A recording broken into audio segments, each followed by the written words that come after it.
Good morning, dear students. Welcome to Geo class. We will continue with chapter number 3, Drainage System. Till now, we have completed just a quick revision. What is drainage? What is drainage system? Then Indian drainage system, that is divided into on the different bases like the origin, Himalayan and the Peninsular rivers on the basis of orientation, means where it goes or drain out, for example, Arabian Sea or Bay of Bengal. Then the catchment area, medium, small, and you can say the large catchment area. So that all comes under that Indian drainage system. Then we have discussed in detail almost all the major rivers of Himalayas and the peninsular India. Now there is two topic, very small topic. First is smaller rivers flowing towards the west, and the second is the smaller rivers flowing towards the east. Now I will just give you a quick hint on this topic. Both the topics is mentioned in your book. You have to just read that, and if you still have any doubt regarding this, so you can contact me anytime.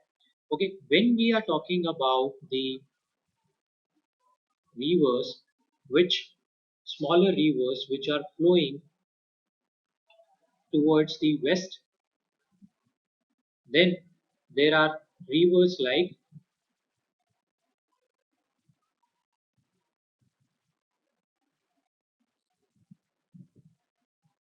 first you can say the rivers like Mahi. So it originates from Madhya Pradesh here, and it goes to the Rajasthan, and then it come back to the Gujarat and drain out into the Arabian Sea. So Mahi River it originates from Madhya Pradesh. Total catchment area of this river is around 34,842 square kilometers. Then we have also one more important river, Sabarmati River. Sabarmati River it originates from Rajasthan, and it's come from Rajasthan to Gujarat, ultimately draining out into the Arabian Sea. Sabarmati River have a very important role because you can directly connect it with the Sabarmati Ashram and Father of Nation Mahatma Gandhi. Sabarmati Ashram and uh, this river, both Mahi and Sabarmati played an important role, uh, and many people livelihood dependent on this rivers. Like this, we also have small rivers flowing towards the east. So one river name is Pennar. So you see that it originates from Karnataka and it goes to the Hyderabad and it's drained out into the Bay of Bengal. So it's drained out into the Bay of Bengal. The river name is Pennar. Okay, it's drained out to Bay of Bengal. Then there is one more river, Pellar. Okay, so the catchment area of Pennar is around 55,213 square kilometer, and Palar is around 17,870 kilometers. So small rivers, but they have, you can say, importance in the economy of India as well as that state. So this was a small topic which you have to read by your own. If you still have any doubt in this chapter, in this uh, two topics, so you can call me anytime. Now let's move to the main topic of today's discussion as the comparison between the Himalayan and Peninsular river. So we know some characteristics of Himalayan rivers, we know some characteristics of Peninsular rivers. But let's make it into a table and see whether we can differentiate the rivers on the basis of place of origin, nature of flow, types of drainage, nature and catchment areas and other things. This here you find it and the table option. In final exam, there could be a question about discuss the comparison between Himalayas and the peninsular rivers in 150 words for 5 marks or for more than that. So you have to write it down in sentences. But for your easiness, let's just read with the help of the table. So when we are talking about first aspect, that is place of origin, that means the rivers कहाँ से originate होती है. So Himalayan rivers, so Himalayan mountains covered with glaciers. All the rivers in the Himalayas like Indus, Satluj, Ganga, Brahmaputra, they originates from Himalayan mountains covered with glacier. On the other hand, the Peninsular rivers, it originates from Peninsular Plateau and Central Highland, so Amargantak Hills from where the Narmada originates. Yes, the Mahabaleshwar, all those are the plateaus, peninsular plateaus and central highlands from which the rivers of peninsular India originates, like Narmada, Tapi. Okay, they all originates from the peninsular plateau. Nature of flow, when we are talking about the nature of flow, that means whether that river is a perennial or seasonal. So Himalayan rivers are perennial. Perennial means it receives water from glaciers and rainfall, and water remains in these rivers for, you can say, these rivers are evergreen rivers, that they water will always be there irrespective of rainfall or not. But peninsular rivers are seasonal, means they are dependent on the monsoonal rainfall.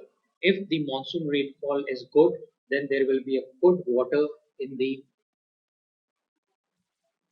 Mahanadi and Godavari rivers. Otherwise, it will be of a very low level, and that is what the seasonal means, because they are only dependent on rainfall. Like Himalayan rivers, they are dependent on rainfall, yes, but the major source of their water, their is glacier, the melting ice from the glaciers, that can be Gangotri glaciers for Ganga, that can be glaciers like Bokachu glacier for Indus, that can be Chamyonggung glacier for Brahmaputra. Okay, that is the important point here. Then types of drainage. This is important, guys. Types of drainage. So Himalayan rivers are antecedent and consequent, leading to the dendritic pattern in a plain. Okay, dendritic pattern we know. In plain means northern plains. When the rivers come from the Himalayan mountains to the plain areas in the UP, Bihar areas, so it form a tree-like structure pattern that is called dendritic pattern. That we know. Then what is antecedent and consequent? Now antecedent means, guys, important ध्यान से सुनना इसे. Antecedent मतलब that a stream maintained its original course and pattern, okay, despite the change in underlying rock topography. कहने का मतलब एक जो स्ट्रीम है, एक जो फ्लो है, सपोज गंगा का, वो हमेशा अपना ओरिजिनल कोर्स, अपना जो पैटर्न है, वो सेम फॉलो करता रहेगा, उसे चेंज नहीं करेगा, इररिस्पेक्टिव उसके जहां से वो फ्लो हो रही है उसके नीचे का अगर रॉक की जो टोपोग्राफी है वो भी चेंज हो जाए तब भी. Yes, so antecedent rivers is a stream maintain its original course and pattern despite the change in underlying rock topography.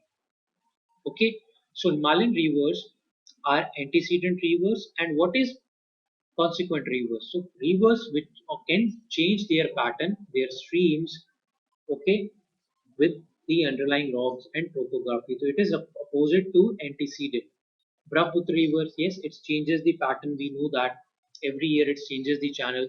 So it's a Himalayan rivers are a combination of antecedent and consequent, leading to the dendritic pattern in the plains. I hope you have to clear हो गया हो. It's a very important point. Then peninsular rivers are basically superimposed, regenerated, resulting in trellis, radial, and rectangular pattern. So trellis, radial, and rectangular are the patterns, drainage pattern, which we have already discussed. Trellis, where the rivers meet. at the tributary meets at the 90-degree to the main rivers. Radial from one point of origins, many rivers are originating. Rectangular forming the rectangular structure that all comes under the peninsular rivers. So regenerated means they are first say they come to a youthful life from the path and it forms a trellis radial and rectangular pattern. The channel is superimposed as compared to the Himalayan rivers. Okay. Next is nature of the river. Now, how the rivers nature is first, Himalayan rivers are long course rivers. Peninsular rivers are smaller course river as compared to Himalayan rivers. We know that Himalayan rivers are approximately average length is around 2500 kilometers, okay, 2500 kilometers, and it goes up to 3000 kilometers. But the longest river in the Peninsular is Godavari, the South Dakshin Ganga, which have 1500 kilometers only. मतलब 1500 kilometre से छोटी rivers ही हैं सारी peninsular India में, so they have the smaller course. Okay. Now the long course flowing through the rugged mountains, experimenting hardwards, headwards, erosions, and river capturing in plain meanderings and shifting of the course. So ये सारी जो चीजें हैं we have already discussed in details. Just you have to follow long course. It's follow a rugged mountain with a headward erosion, ठीक है, river capturing होती है, plus meandering is a what snake like structure, it's from a snake like structure. On the other hand, peninsular rivers have a fixed course with well adjusted valleys, means they have already adjusted, they have not changed their path, they have just following that path only. Okay. Now the fifth point here is the catchment area, the area in which the rivers flow, the area in which the floodplains carries, the area in which the tributaries are also there. So the catchment area of Himalayan rivers are very large as compared to the peninsular rivers. Relatively, they have small catchment area and small river basin. Last point and very important point, the age of rivers means the origination when they have started flowing from one part of a country. So in this you will find that the Himalayan rivers are new and young and youthful and active and depending deepening in the valleys as compared to peninsular rivers. They are old rivers with graded profile and have almost reached their base level. Means they have now flowing at the level beyond which they cannot go. And they are old, they are formed before the Himalayan rivers. Okay, because peninsular India came first and the Himalayas came second. So Himalayan rivers are young, youthful, and they have, because of this young and youthful, they have instability, they are not stable, and that's why they are changing their pattern in channels every year. So this was about the comparison between Himalayan rivers and the peninsular rivers. I hope each point is clear to you. You can easily write it in 150 words if there will be a question on this. Okay. Now what we have to study, an important point here is that government have done some linked some canals, linked some rivers to come to join some irrigation projects. Now, one of the important irrigation projects, there are many projects mentioned in your book, but as we can easily relate with this and it is very near to us also, that's why I'm taking this project, that is Rajasthan Canal. Okay, so this is a project started by the Indian government to provide the irrigation facility, to provide the waters in the Rajasthan area. How they have done it, let's see that. So Rajasthan Canal is the longest canal in India, and it basically starts from a Harike Braj, okay, the confluence of Satluj and Beas river. So what is barrage? It's a basically a small kind of dam. It is not the actual dam. It's a small kind of dam embankment done to control the water. Now this is made on the confluence where the Satluj and Beas meet, and where it meets, the place also named as Harike.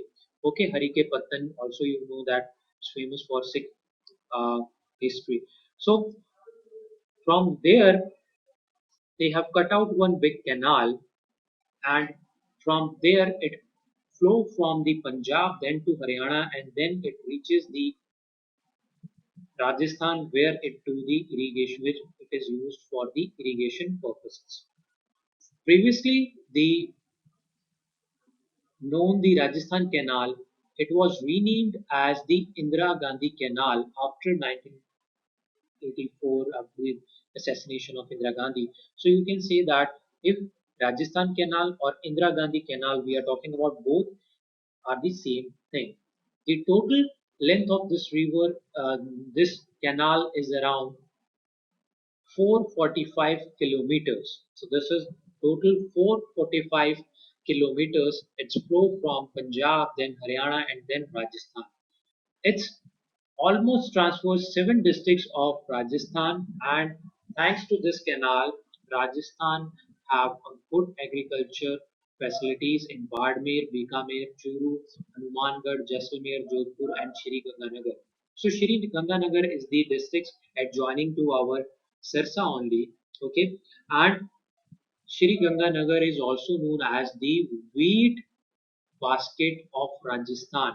Okay, so see that this Rajasthan canal has done so much good irrigation facilities in Rajasthan that Shri Ganganagar is called as the wheat basket of Rajasthan, and it is famous for the agriculture purposes. So this is about the Rajasthan Canal.